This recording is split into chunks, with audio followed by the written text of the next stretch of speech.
Chapter 14. Sometimes I told Gloria the story Miss Franny Block had just told me, or I imitated Otis tapping his pointy-toed shoes and playing for all the animals, and that always made her laugh. And sometimes I made up a story, and Gloria Dump would listen to it all the way through from beginning to end. She told me she used to love to read stories, but she couldn't anymore because her eyes were so bad. "Can't you get some really strong glasses?" I asked her. "Child," she said, "they don't make glasses strong enough for these eyes." One day, when the storytelling was done, I decided to tell Gloria that Otis was a criminal.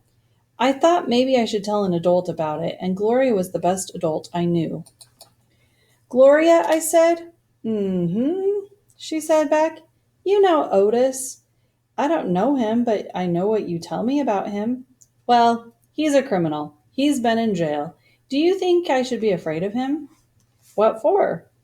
"I don't know, for doing bad things, I guess, for being in jail." "Child," said Gloria, "let me show you something." She got up out of her chair real slow and took hold of my arm. "Let's the two of us walk to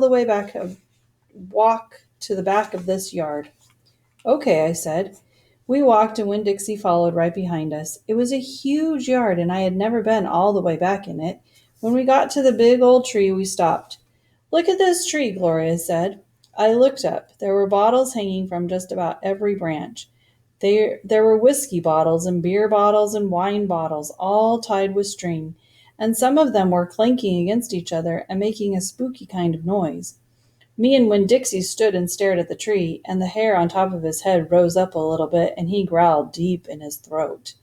Gloria Dump pointed her cane at the tree. "What do you think about this tree?" I said, "I don't know. Why are all those bottles on it?" "To keep the ghosts away," Gloria said. "What ghosts?" "The ghost of all the things I done wrong." I looked at all the bottles on the tree. "You did that many things wrong?" I asked her. "Mm-hmm," said Gloria. "More than that." "But you're the nicest person I know," I told her. "Don't mean I haven't done bad things," she said. "There's whiskey bottles on there," I told her, "and beer bottles."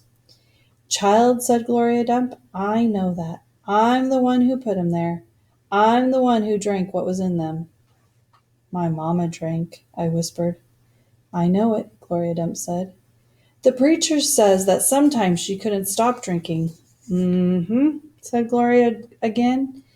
"That's the way it is for some folks. We get started, and we can't get stopped." "Are you one of those people?" "Yes, ma'am, I am. But these days I don't drink nothing stronger than coffee." "Did the whiskey and beer and wine, did they make you do the bad things that are ghosts now?" "Some of them," said Gloria Dump. "Some of them I wouldn't have done anyway. I would have done anyway, with alcohol or without it, before I learned." "Learned what?" "Learned what is the most important thing." "What's that?" I asked her.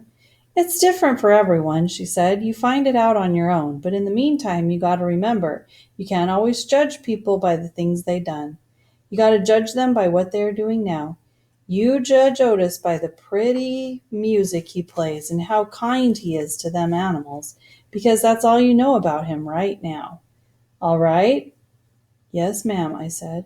"And them Dewberry boys, you try not to judge them too harsh either, all right?" "All right," I said. "All right, then," said Gloria Dump, and she turned and started walking away.